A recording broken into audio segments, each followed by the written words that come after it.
Non, je commence par vous parce que vous avez un double profil, peut-être que les autres aussi d'ailleurs, hein, mais c'est que vous avez commencé votre vie comme salarié.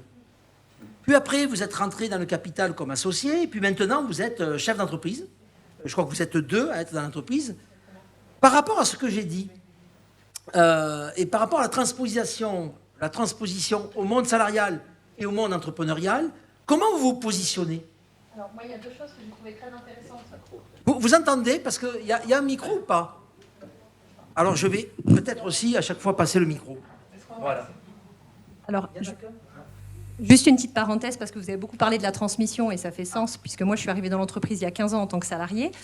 Monsieur Darnaud m'a transmis l'entreprise. Alors, je ne suis pas sa fille, hein, j'étais salariée de l'entreprise, et il m'a transmis l'entreprise. Et c'est vrai que maintenant que je suis chef d'entreprise, je réalise en fait toute la confiance qu'il a eu en moi pour me transmettre l'entreprise. Parce que je dis souvent, moi, l'entreprise, elle fait partie de ma famille.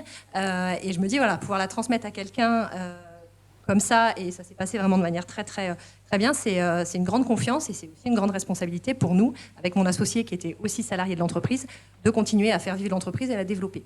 Et l'autre parallèle, c'est que j'ai été donc salariée pendant 10 ans, on va dire. Maintenant, je suis chef d'entreprise depuis 5 ans, avec un passage de transmission où j'ai été co-dirigeante et au capital de l'entreprise. Et j'avais un regard, j'étais assez proche de Monsieur Darnaud, l'ancien dirigeant, et des fois, je voyais vraiment des moments de stress intense pour lui, que je pouvais comprendre, mais que je ne vivais pas, parce qu'effectivement, il y a l'incertitude du carnet de commandes, il y a la responsabilité des 16 salaires qu'il faut assumer chaque mois. Et moi, j'avais un objectif de chiffre d'affaires, parce que moi, j'étais dans la partie commerciale, mais qui n'a rien à voir, en fait, avec vraiment l'objectif de la gestion d'entreprise. Maintenant que je le vis au quotidien, je vois vraiment le fossé qu'il y a entre les deux. Et même si des fois, j'essaye de le faire partager, en tout cas à certains de mes collaborateurs les plus proches, il y a un monde qui est vraiment complètement différent et auquel on n'a pas accès quand on n'est pas dedans, en fait, quand on n'est pas complètement chef d'entreprise. Et malgré tout, et c'est vrai que c'est la discussion qu'on a eue aussi tout à l'heure, c'est je rebasculerai pas de l'autre côté, à moins d'y être. En tout cas, par choix, maintenant que j'ai la chance, voilà, de pouvoir piloter l'entreprise, de pouvoir être aux commandes, prendre mes décisions, assumer les réussites et surtout les échecs, parce que voilà, quand ça marche, bah, c'est bien, mais quand ça marche pas, c'est forcément de notre faute, hein, puisque c'est nous qui dirigeons. Et ben après, faire machine arrière et pas avoir les mains libres comme je peux les avoir aujourd'hui, c'est sûr que je ne le ferai pas, malgré tout, effectivement, les semaines à rallonge, ma journée de repos, par exemple, qui était aujourd'hui et où j'ai travaillé en grande partie, tous ces éléments qui font partie de notre quotidien à tous les chefs d'entreprise. Mais voilà, tout le côté positif, pour moi, pèse plus que les contraintes qui peuvent... Vous êtes retrouvé dans la balance positive. Oui, complètement. Avant de passer la parole à M. Bigre, juste une question. Vous avez dit je ne serais pas prête à revenir en arrière sur le mode salarial, oui. Mais le fait de passer de salarié à entrepreneur, c'est en gros la même chose mais plus intense, ou c'est aussi des différences de nature? Non, c'est les deux. C'est les deux. C'est la même chose, plus intense, parce que j'ai continué une partie de mon travail que je faisais avant, parce que je faisais des projets, je continue à faire des projets autres. Mais il y a aussi une autre nature, c'est un cap complètement différent. Dans la plus grosse partie, c'est la gestion de l'humain, qui est vraiment qui est sans commune mesure. Je trouve que c'est à la fois la chose la plus difficile, la plus intéressante, et celle sur laquelle j'apprends le plus aussi sur moi-même. Ça, c'est la chose la plus compliquée. Et après, c'est la responsabilité qu'on n'a pas en tant que salarié, même si on est responsable de son chiffre d'affaires, même si on a des objectifs à tenir. Là, j'ai la responsabilité de l'entreprise, de mes salariés, des engagements financiers qui sont les miens, de mes clients, de mes commandes. La responsabilité, c'est un cap complètement différent par rapport à celui que j'avais en tant que salarié. La question de la responsabilité qui est même inscrite dans le code du travail, hein, c'est-à-dire que l'entrepreneur, il est responsable, parfois même jusqu'au pénal. Je le rappelle toujours aux étudiants. Hein. Alors, Monsieur Bigre, je viens vers vous, on va s'échanger Donc, merci aussi de participer à ce témoignage. Je voulais peut-être revenir sur la question du sommeil. Juste une question très personnelle. Vous dormez bien sur mon petit diagnostic, là? Probablement pas assez. Très probablement pas assez. Mon activité, donc je suis charcutier traiteur sur Blois. Voilà. Donc oui, mon rythme de sommeil, je sais enlever à 4h30 du matin avec un coucher qui est... Voilà, on n'a pas de vie en dehors de l'entreprise si on ne se on se couche pas Le tôt. charcutier, c'est 4h30 du matin, presque un peu comme les boulangers, peut-être même un peu. Non, les boulangers sont encore plus courageux que nous, parce qu'ils ont plutôt tendance à se coucher plus tard et se lever beaucoup plus tôt que nous. Mais oui, la fatigue quotidienne est importante. Le sommeil est important. Et combien de jours par semaine, l'activité?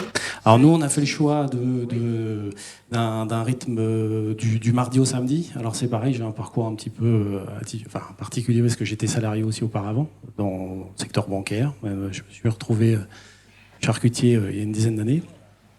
Donc avec mon épouse qui maintenant me rejoint, on avait une culture de salarié plutôt bien lotie. Et donc on a souhaité conserver un peu ce mode de vie quand même qui laisse un peu de place à notre activité personnelle, même si elle ne l'est pas en réalité. On a parlé tout à l'heure de la sédentarité. Quand on est charcutier, j'imagine que c'est aussi des postures. On est souvent debout. On fait aussi usage de son corps pour son travail. Oui. Ça, vous ressentez à un moment donné que ça use ou pour l'instant ça... Alors ça use énormément, surtout je pense quand on a des parcours comme le mien où en fait on était sur des activités sédentaires derrière un bureau, etc. Où en fait je vous invite à l'occasion à aller voir une photo de moi il y a une dizaine d'années, vous verrez que j'avais des cheveux, j'avais pas de barbe, probablement pas le... Enfin, je pense que malgré tout ça a quand même eu un impact sur ma santé personnelle, c'est certain.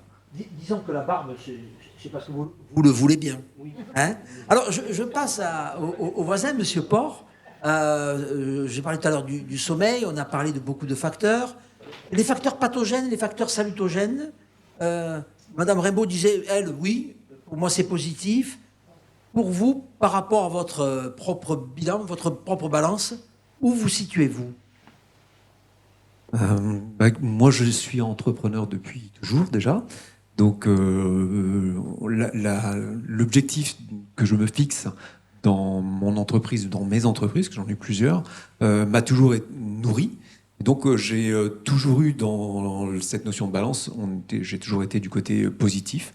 D'autant plus avec la nouvelle société, la société que j'ai créée il y a une dizaine d'années, il y a une mission claire et nette par rapport à l'environnement.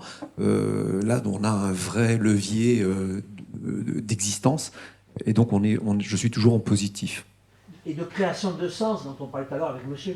Oui, on a une mission qui est commune, puisque moi j'ai créé mon entreprise avec un objectif de limiter le gaspillage, et spécifiquement dans le domaine de l'agroalimentaire, pas que. Donc on retrouve du sens qui est profondément un moteur puissant, une mission puissante qui permet de se lever le matin sans fatigue, même si on a dormi que 6 heures ou 8 heures. Enfin, changer un peu mon rythme de vie, je suis un peu moins stressé ces derniers temps, en bon stress, mais sinon voilà, la raison d'être, les valeurs, la mission, c'est les éléments forts qui permettent à un entrepreneur d'agir. Avant de passer à votre voisine, est-ce qu'avec l'âge, l'entrepreneur, ça s'agit, est-ce qu'il prend du recul, est-ce qu'il a une manière un peu différente d'agir, ou finalement, est-ce que l'âge n'a aucune importance, aucune contingence sur tout ce qui a été évoqué tout à l'heure? Alors, je ne sais pas s'il y a des statistiques, si je rentrerai dans les statistiques, parce que j'ai peut-être un sujet à ce titre-là. Alors, moi, je suis rentré au CJD il y a plus de 10 ans. Ça a été un levier formidable dans la compréhension de qui je suis et pourquoi je fais ce que je fais. Et ça a effectivement m'a fait quitter la solitude de l'entrepreneur. Je dirais que ça a été ce moment-là qui a été un moment de bascule. Depuis que je suis au CJD, je vieillis pas. Pourtant, je suis pas un jeune dirigeant, je suis un vieux dirigeant, parce que j'ai 60 ans. Mais le fait est que le CJD a une fonction, en tout cas pour nous, de prise de conscience, d'acceptation de tout ce qui se passe. Donc, il n'y a pas de vieillissement, il n'y a pas de vieux dirigeants, de jeunes dirigeants. Il y a des gens qui prennent leur destin en main et qui sont existentialistes. Et là, je me retrouve dans les termes que vous avez utilisés. Pourtant, j'ai lu Sartre, mais je n'avais pas fait la jonction avec l'entrepreneuriat. Ouais. Alors justement, Madame Chiron, vous êtes vous aussi chef d'entreprise? Oui, moi je suis comme Monsieur Bigre et Madame Rimbaud. J'étais salariée de la société que j'ai repris il y a 3 ans. D'accord. La chocolaterie. Et est-ce que vous diriez un peu la même chose? C'est-à-dire, est-ce qu'elle a fait un aspect de transformation ou est-ce que c'est quelque chose qui continue? Être salarié, être à son compte, devenir employeur? Non, c'est pas du tout pareil. Ouais, non, il y a beaucoup.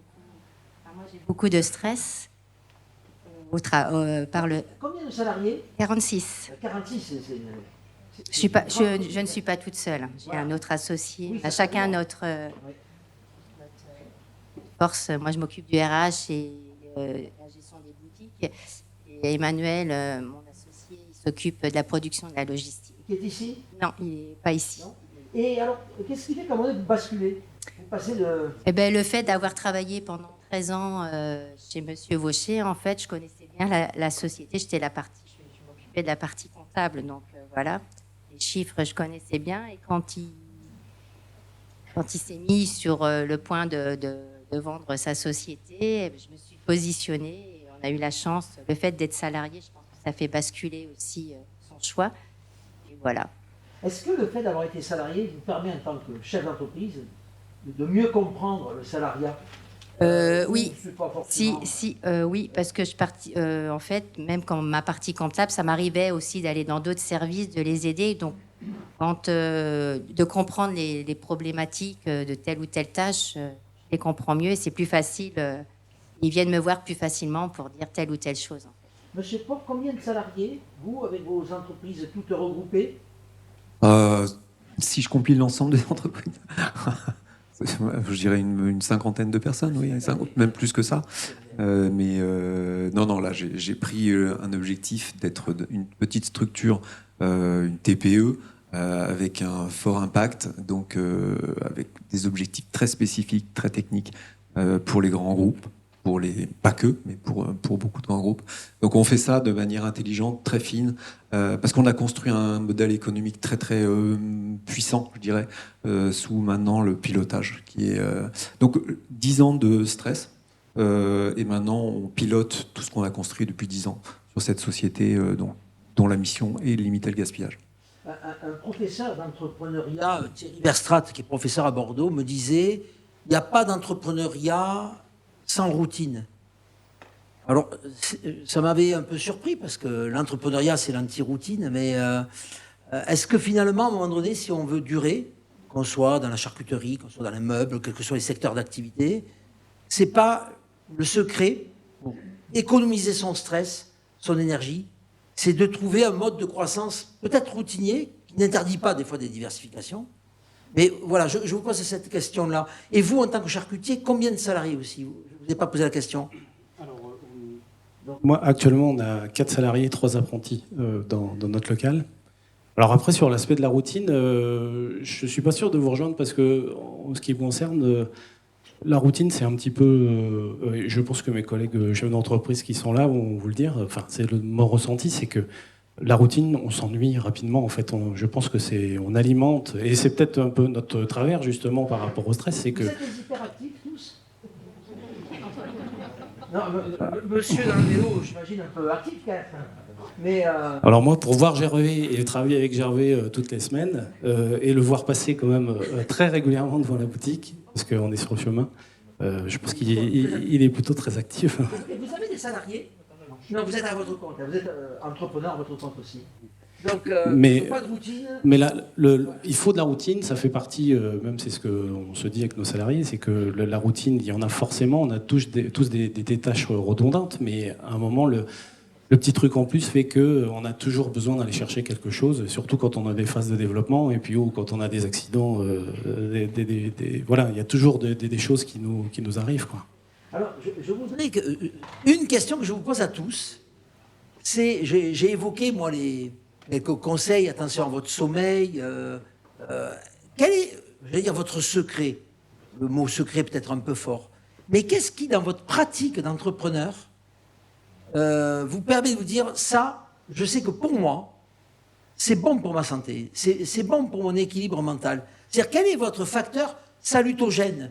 J'en ai évoqué 3 tout à l'heure. Hein. J'ai dit la maîtrise du destin, j'ai parlé de l'endurance, j'ai parlé de l'optimisme. Mais en vérité, il y en a plein d'autres, des facteurs salutogènes.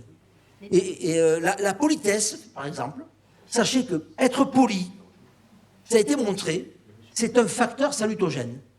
C'est bon pour les gens qui reçoivent votre politesse, mais c'est bon pour vous. Il y a des travaux qui montrent ça. Alors voilà, je repasse par vous. Quel est votre facteur salutogène? Comme ça, en même temps, je vois si vous avez compris cette notion. Ah oui, je reste prof. Moi, je dirais que c'est l'optimisme. Ouais, c'est un trait de caractère, du coup. Chez moi, c'est que je suis quelqu'un de très optimiste. Et je l'ai remarqué aussi dans mon travail, comme j'ai aussi une activité je fais des projets que je vends à mes clients. Les gens nous renvoient ce qu'on leur donne. Et quand on est positivant, quand on est optimiste et quand on commence un rendez-vous et qu'on sait qu'à la fin de ce rendez-vous, on va vendre ce projet, ça se passe forcément beaucoup mieux. On est tout de suite dans une démarche positive et on va réussir. Et je sais que j'ai ce trait de caractère qui est optimiste, qui est inné et qui facilite les choses, hein, tout simplement, parce que, par exemple, quand M. Darnaud m'a proposé de me transmettre son entreprise, il n'y a pas une seule seconde où je me suis dit, je vais pas réfléchi 2 secondes, ça a tout de suite été oui, parce que je voyais tout ce qui était possible de faire. Je me suis pas dit, oh là là, tu vas travailler 60 heures par semaine, tu verras plus tes enfants, et ça va être compliqué. Non, je me suis dit, on a un super bateau, on va faire plein de choses, on va faire des beaux projets, on a un atelier exceptionnel, et j'ai tout de suite vu tout ce... C'est le challenge. Oui, exactement. Qui vous a stimulé. Oui, tout à fait. Et je pense que vous avez éventuellement évoqué à demi-mot l'empathie. C'est la capacité à se mettre à la place du client ou à la place du salarié ou à la place de l'autre. Et l'empathie aussi est un facteur salutogène. Allez, je continue le tour de table. Votre facteur salutogène à partager avec le groupe.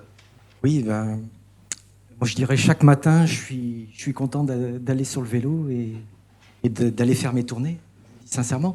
Parce que, en fait, là où je peux être fier, toute modestie, c'est que j'ai donné du sens, j'ai été innovant dans la création de mon entreprise. Il y a eu tout, parce qu'avant de démarrer, il y a eu tout le chemin entrepreneurial, parce que je suis parti de rien.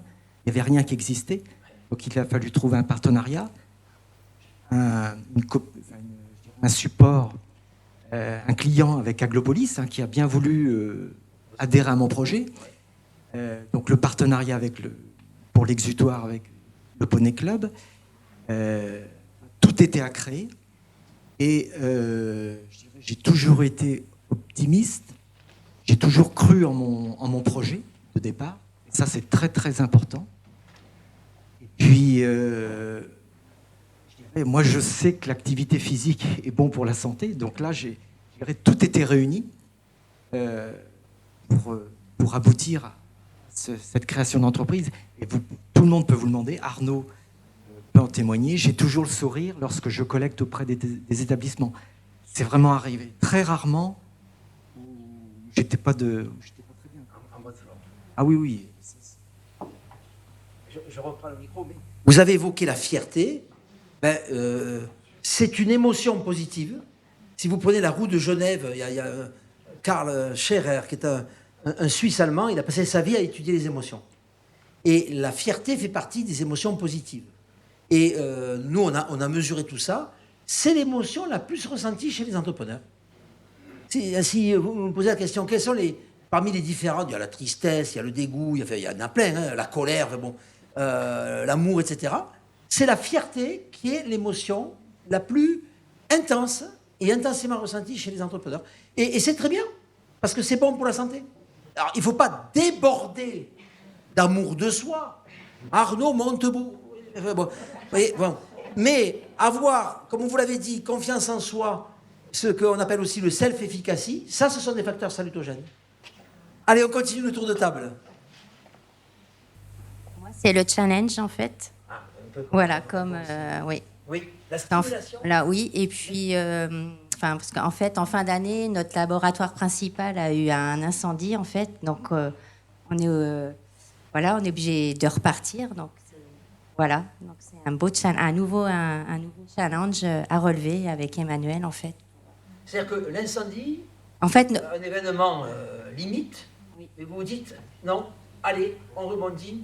Parce qu'on peut pas, on pouvait pour nos collaborateurs, on avait plus de 45 personnes au moment de l'incendie, donc on pouvait ne pas arrêter, en fait. La facilité, ça aurait été d'arrêter. Mais voilà, on a voulu... Le sens du challenge. Voilà, ouais. Se fixer comme ça des objectifs. Bon, il y a des hauts et des bas, mais... Oui, c'est ce qu'on a évoqué. Monsieur Port, vos facteurs salutogènes? Alors, moi, c'est la création, la capacité de piloter ce que j'ai décidé de faire. Je suis un créatif, hein, je suis un designer à la base, et de pouvoir donc créer et générer des actions communes, de pouvoir travailler ensemble sur les projets que j'ai pu mener, donc donner du sens. Donner du sens, la création. Voilà, création et donner du sens. La question du sens est... La question du sens est une notion qui n'a jamais été oubliée, mais qui était un peu sous-dimensionnée pendant très longtemps. On parlait à propos du travail de productivité, après effectivement d'effectivité. La création du sens, c'est quand même un élément fondamental. Alors, pour terminer, là on termine avec la charcuterie. Alors, qu'est-ce qu'il y a de salutogène quand on est charcutier et qu'on s'appelle Monsieur Bigre? Alors, c'est... oui, c'est assez complexe, surtout voilà, dans ce parcours que j'ai fait et qui est un petit peu particulier, mine de rien. Mais je rebondis sur ce que vous disiez tout à l'heure. Moi, justement, ce qui m'a fait changer de métier, c'est le manque de sens dans mon ancien emploi. J'ai travaillé pour plusieurs banques et sur la notion de stress subi et de stress choisi. En tant que salarié, auparavant, en fait, dans les grands groupes, justement, aujourd'hui, vous n'avez plus aucun sens à votre métier. Vous êtes un numéro de matricule, celui que vous citiez pour l'éducation nationale. Dans toutes les grandes entreprises, vous êtes un numéro de matricule et en fait, on vous attribue des tâches et en fait, finalement, vous n'avez aucune idée de ce à quoi ça va servir, finalement. Vous savez que grosso modo, ça va servir à augmenter pour les banques le PNB et que ça va rapporter des sous et grosso modo, vous allez avoir des primes. Mais après ça, si demain vous n'êtes plus là, ça ne vous servait à rien, quoi. On est interchangeable. Voilà. Et en reprenant cette entreprise, un peu sur un coup de tête finalement, parce que c'était salutaire pour moi ce changement de voie. Le stress, c'est ce que je dis beaucoup aujourd'hui, c'est que le stress il est beaucoup plus fort probablement aujourd'hui, mais par contre il est beaucoup plus tolérable, très clairement. Après il faut se faire accompagner et je ne m'en prive pas. Si je devais traduire, vous êtes passé d'un stress subi à un stress choisi, et c'est ce qui change beaucoup de choses. Je parlais de la satisfaction au travail. Alors là maintenant, regardez vos montres. Quelle heure il est? Et je vous prends à témoin. Quelle heure il est? Eh bien, nous venons de terminer. Je vous avais promis que ça passerait comme un boulet de canon. C'est passé comme un boulet de canon. Alors j'aimerais qu'on les remercie à nouveau, parce que c'est jamais simple de prendre la parole en public. Merci. Voilà.